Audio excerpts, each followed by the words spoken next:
Good evening and welcome. जो question number 6 है उसका ए पार्ट हम आ गए हैं। 5 क्वेश्चन पूर्ण हो गया, ये 6 का ए पार्ट है।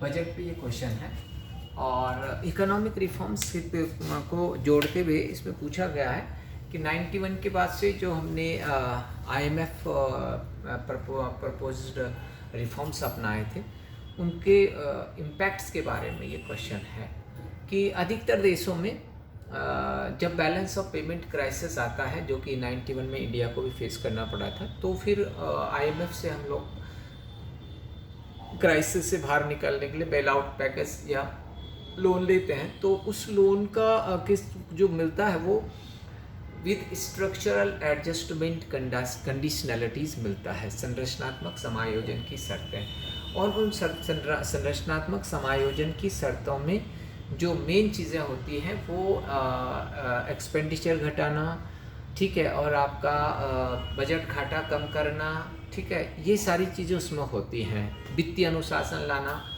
तो उससे क्या हो गया कि सरकारों ने 91 के बाद से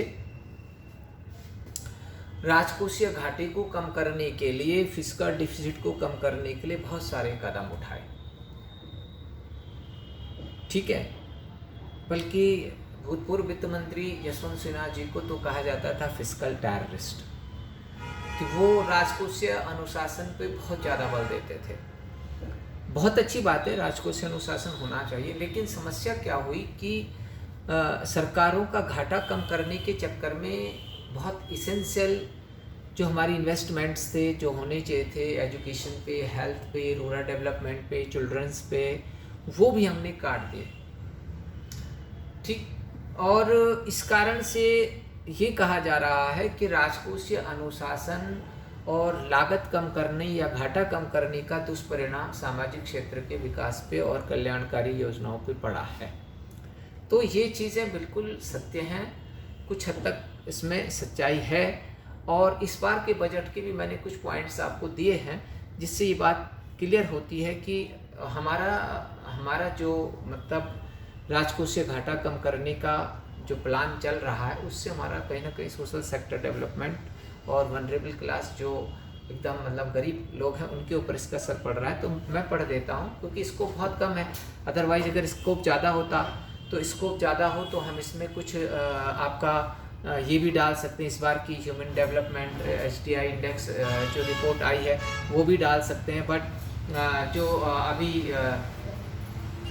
HDI इंडेक्स आया, ह्यूमन डेवलपमेंट रिपोर्ट और HDI आया है, उसको भी हम डाल सकते हैं, बट स्कोप कम है क्योंकि वर्ड्स लिमिटेड है।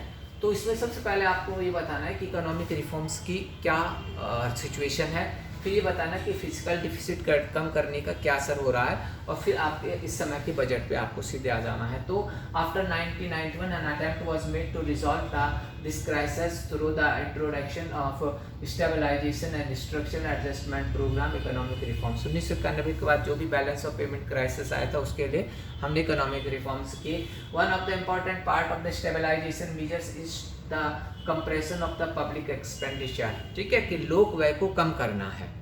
लोक व्यय को कम करना इन सुधारों के महत्वपूर्ण आयाम है। Compression in the public expenditure will adversely affect the vulnerable section of the society as this will lead to the reduction in social sector spending. इन लोक व्यय को कम करने का सीधा असर पड़ा है कि जो सोशल सेक्टर, सामाजिक क्षेत्र का जो व्यय है उसको हमने कम किया। In last 30 years shows that the accentuation of the reforms leads to the reduction in public spending on basic services and programs directly related to the social sector development and human resource development। 30 सालों का अगर हम अध्ययन करें 1991 से और 21 तक, तो उसमें भी स्पष्ट दिखता है कि हमने कहीं ना कहीं सोशल सेक्टर के डेवलपमेंट पर उन क्षेत्रों पे खर्च कम किया है जो मानव विकास के लिए, मानव संसाधन विकास के लिए आवश्यक थे, ठीक है। अब फिजिकल डिफिसिट थ्योरी भी मैं आपको बता देता हूँ। Key aspects of the stabilisation programme is to reduce the government's fiscal deficit. सरकार का राजकोषीय घाटा कम करना एक महत्वपूर्ण आयाम है।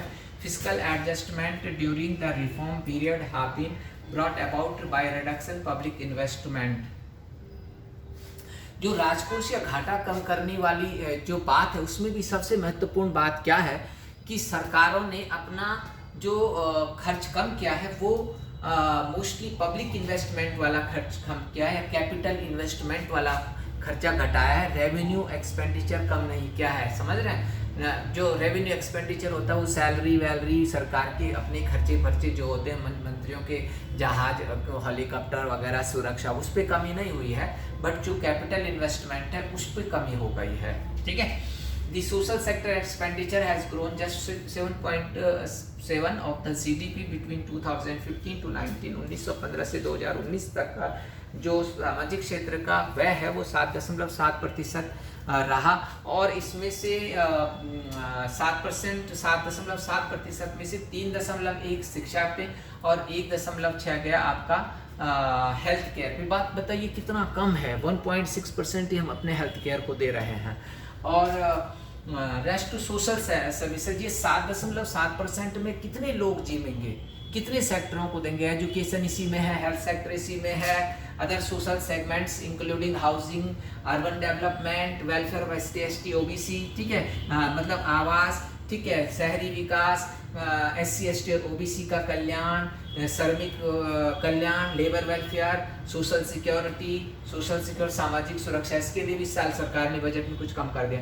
न्यूट्रिशन, पोषण मिशन, ये सारा इसके अंतर्गत आता है। तो ये तो कम से कम ये क्षेत्र डिजर्व करता है कि 7% नहीं, ये कम से कम 20% इस पे GDP का खर्च होगा, तब कहीं जाकर कि हम सामाजिक समता और न्याय जैसे आदर्शों की बात कर सकते हैं। 7% में आप क्या करिएगा, इतने सारे सेक्टर्स हैं। तो ये साफ बताता है कि सरकार पैसा इन्वेस्ट कर ही नहीं रही, क्योंकि 7.7% तो कोई मायने ही नहीं रखता है।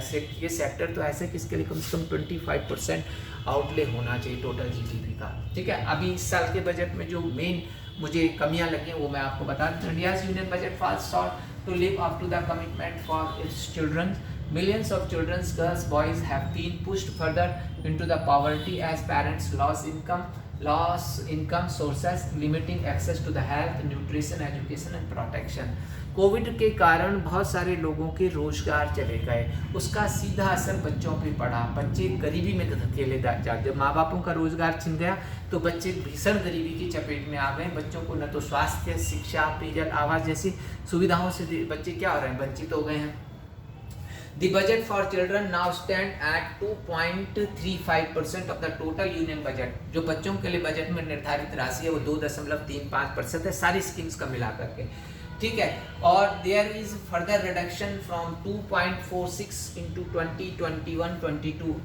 जो 2021-22 में 2.6% था, वो 2022-23 के बजट में केवल 2.35% रह गया। ये आपकी बात को जस्टिफाई करता है कि पब्लिक एक्सपेंडिचर कटिंग का बच्चों पे और गरीबों पे असर पड़ रहा है, ये इस वक्तव्य को सिद्ध करता है।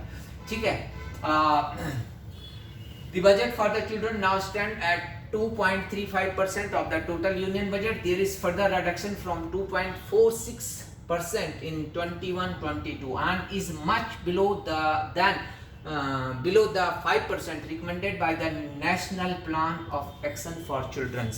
जो national plan action plan for children, उन्होंने कहा कि बच्चों के लिए कम से कम 5% होना चाहिए, जबकि हम केवल दे रहे हैं 2.35%। ये भी घटा दिया, पिछले साल ये 2.46 था। ठीक है, द अलोकेशन फॉर मनरेगा remains same at 70,000 crore in budget 2021-22-23 budget 22-23 which does not leave any scope for increasing mandatory days under the MNREGA. क्योंकि कोविड के कारण बेरोजगारी बढ़ी है तो हमें मनरेगा का बजट कुछ बढ़ाना चाहिए था, ताकि हम कुछ एक्स्ट्रा डेज वर्क जुटा सके, कुछ एक्स्ट्रा लोगों को वर्क दे सकें। बट चूँकि हमारे ऊपर दबाव है कि राजकोषीय घाटा कम करना है, बजट अनुशासन में रखना है, इसलिए हम सोशल सेक्टर स्पेंडिंग कम कर रहे हैं। तो ये बजट, ये इस तथ्य का, इस जो स्टेटमेंट क्वेश्चन में है, इसको आपने फॉर्म में लिखना है, यानी कि इसका सपोर्ट करना है। आइडियाज़ में इनकन्सिस्टेंसी आंसर में नहीं होनी चाहिए कि ऊपर कोई बात आप सपोर्ट कर रहे हैं और नीचे उसको काटते हैं, उसका खंडन कर रहे हैं। नहीं, आपको एक ही लाइन पकड़नी है कि ये स्टेटमेंट सत्य है कि राजकोषीय अनुशासन और राजकोषीय घाटे को कम करने के चक्कर में निश्चित रूप से जो सामाजिक क्षेत्र के विकास की योजनाएँ हैं, मानव संसाधन विकास की, गरीबी निवारण इत्यादि की योजनाएँ, उन पर असर पड़ रहा है। Thank you.